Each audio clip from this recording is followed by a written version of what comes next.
Receiving Love, featuring Ulonda Faye, guest writing for TheMindUnleashed.com. First we'll begin with commentary from StillnessInTheStorm.com's editor, Justin Deshaw. On Ho'oponopono, healing for ourselves and our world. There is much I could say about the power of forgiveness. From a lawful perspective, forgiveness is what is needed to restore trust, the basis that forms a co-creative contract wherein two or more free will beings form a bond of fellowship that allows their unique essence to give life to a joint venture. Everything in our reality is the product of such co-creative principles, there is nothing that is not. But when we break the bonds of trust, usually through fear or selfish pursuits, discord or disharmony exists that can only be resolved through an act of forgiveness. But forgiveness is not just speaking the words "I forgive," it is a reconciliatory type of white magic, a holistic act that dissolves the illusory perception and chains of separation. The shared illusion that we are separate is what enables brother to wage war against brother. To forgive properly is to employ the whole of our beingness, the totality of the mind, body, and spirit that stops the will of karma. It is a heart-centered and mind-active invocation that empowers the individual to let go of the trauma of the past, paving the way for unimagined cooperation in the future. Our bodies are a community of over 30 trillion cells, each working in a sublime harmony of co-creative action. The earth itself is a living being that is also evolving, with humanity acting as a consciousness focal point and individual human beings acting as monads, the brain cells of Gaia Sophia. When we, in our lives, experience trauma, in any form, separation consciousness festers like cancer, causing disease, pain, and suffering for the individual, and war, plagues, and chaos for society and the planet. If humanity is the brain of Gaia, then when we hate our fellows, when we harbor feelings of fear and let oppression and indifference flourish, we limit ourselves and the potential of the earth. The below article also discusses this concept of cooperation, which for human beings is a dynamic of social coherence. Thus to forgive is to restore the metaphysical rivers of consciousness that flow through each of us, reviving balance, harmony, and health for all at a primal level of spiritual beingness. As an example of this, consider an excerpt from the following excellent article about the Ho'oponopono practice. Quote, "While Dr. Hugh Len worked there, he never met with a single prisoner. Instead, he spent his days in his office reading their case reports several times daily. With each prisoner's report, he looked inward, and asked himself what darkness, negativity, power, and hatefulness could possibly be within him that it too could be in another, and thus exist in his world. When he found something within himself, he did a Ho'oponopono." End quote. Dr. Hugh Len's personal method is one of internal reconciliation and healing, what Carl Jung called shadow work. Reality is symbolic by nature, in that, our subjective personal experience is fueled by awareness of the objective external world.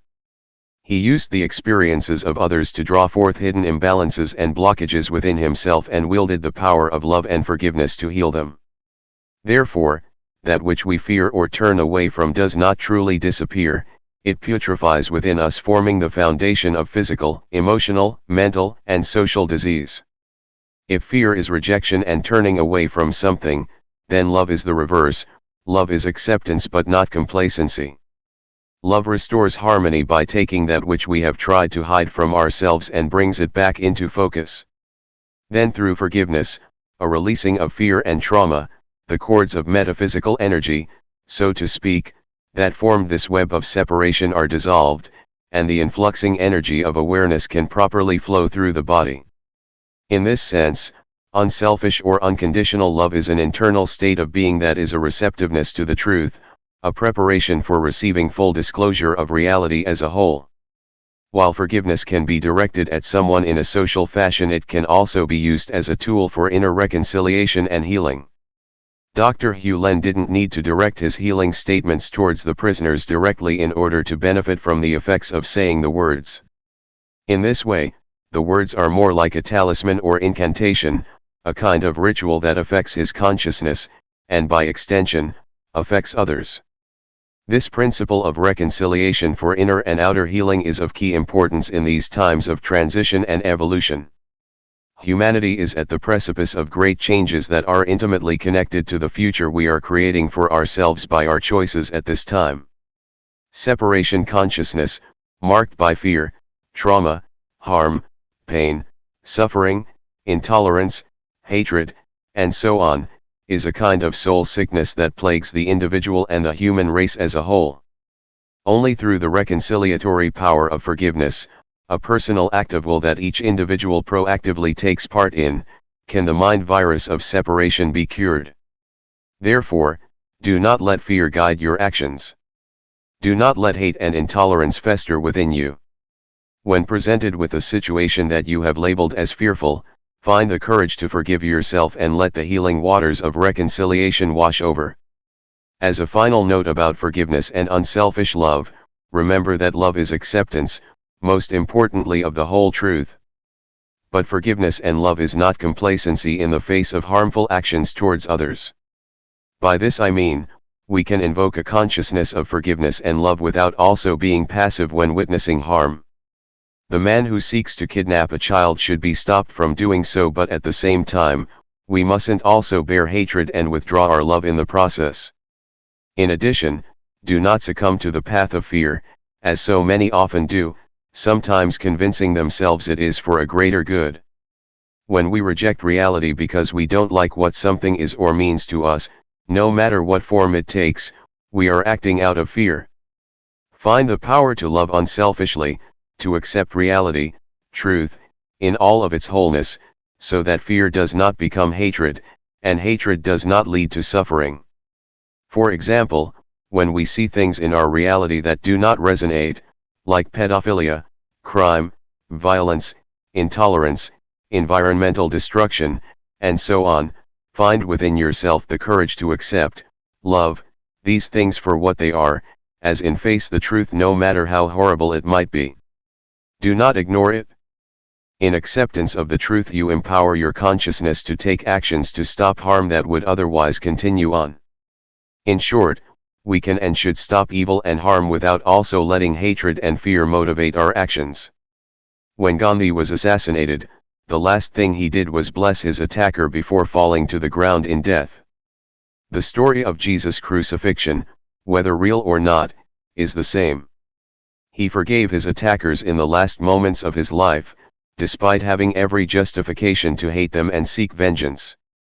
But the price of invoking hatred and fear, the path of the dark side as Yoda put it, is the sickening of the soul, no matter how seemingly justified we might feel. In this sense, the path of the razor's edge is to love thy enemies, in all their forms, while also seeking to restore harmony and balance in the world. This is what true forgiveness is all about. We need not hate our enemies to defeat them, because the source of all evil is false or incomplete ideas given life by people. The people themselves are only agents of darkness, not the darkness itself. And in almost every moment of life's journey, there are opportunities to let our inner darkness rise to the surface, so that, like Dr. Hugh Len, we actually seek out our shadow so that the healing power of forgiveness can transmute the darkness into light. The secret of secrets from the Emerald Tablets of Thoth refers to this amazing power of transmutation, and that this is what our purpose here actually is.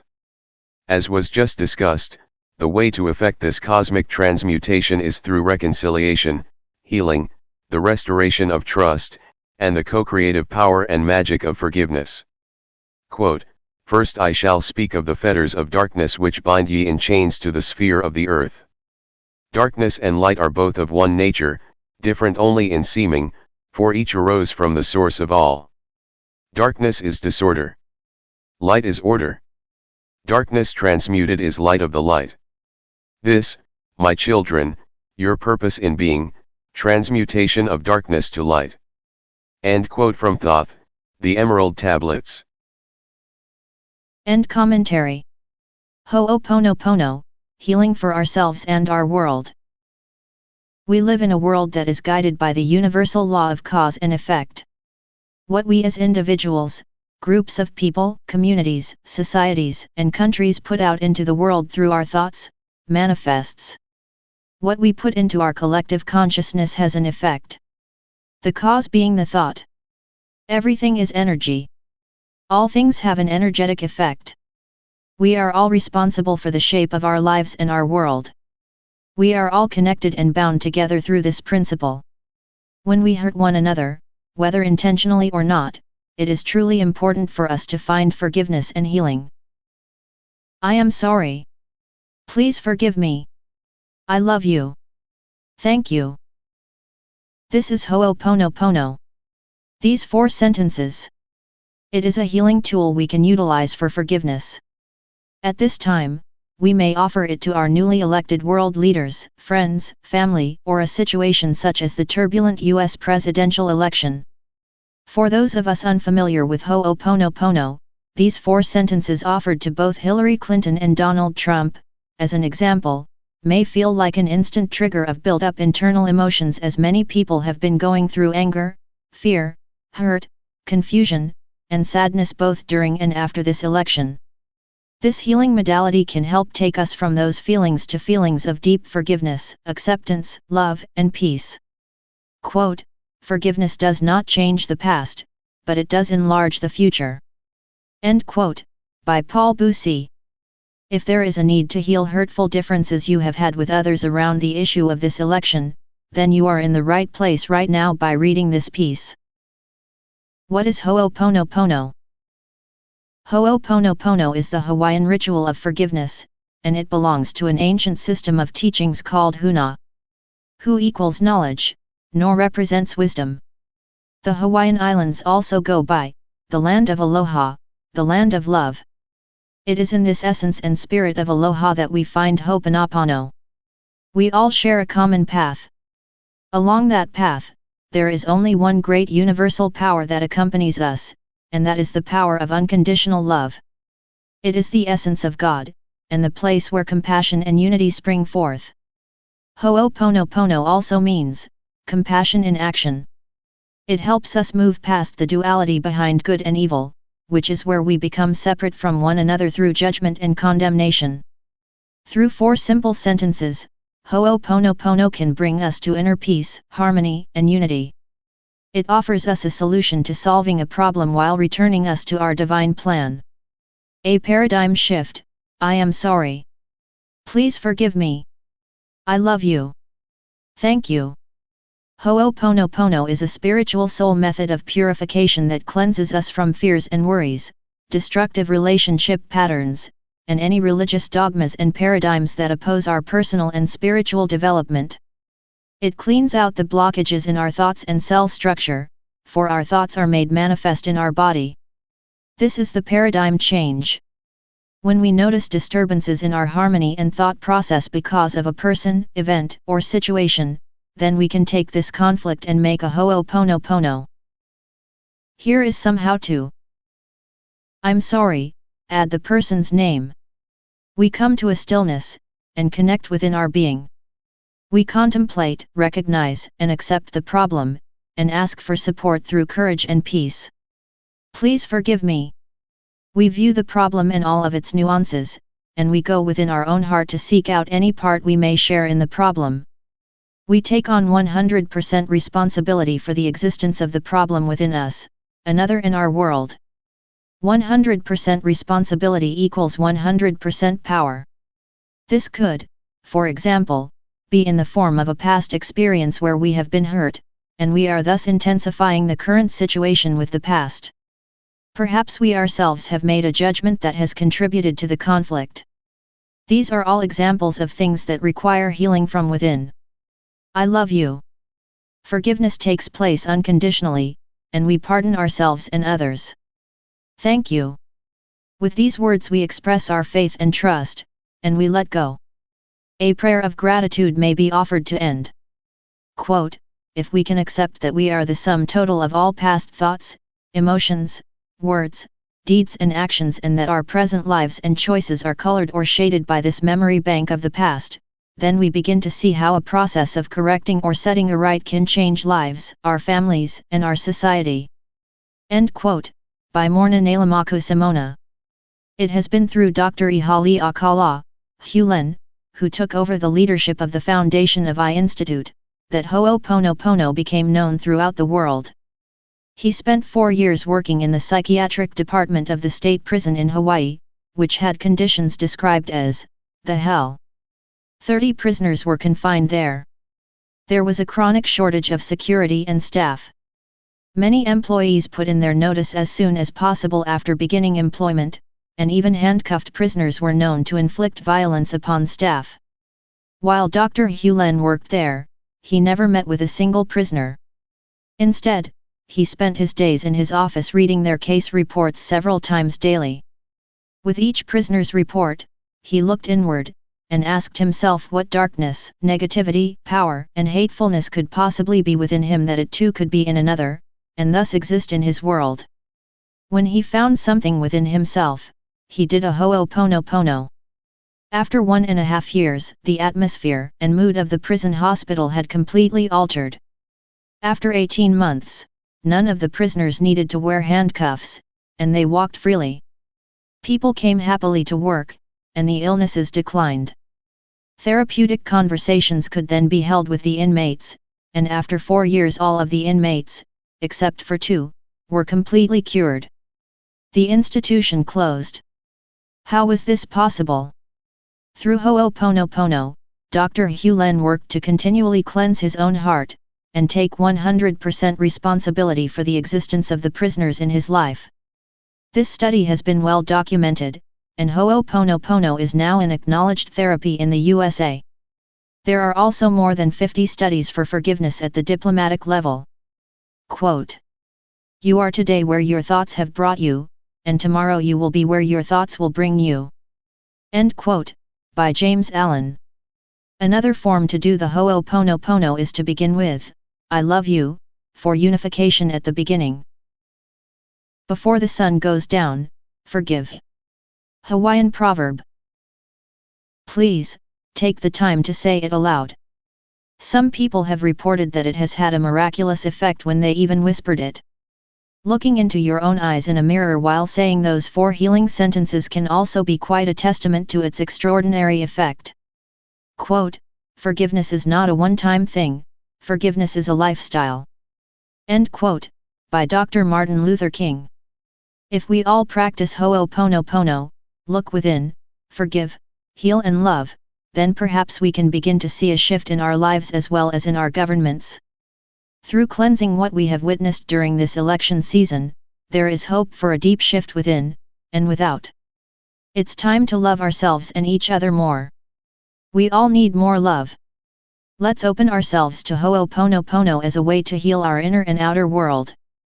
Deepest love and appreciation to Ulrich E. Dupree, for writing the book Ho'oponopono, the Hawaiian Forgiveness Ritual as the Key to Your Life's Fulfillment.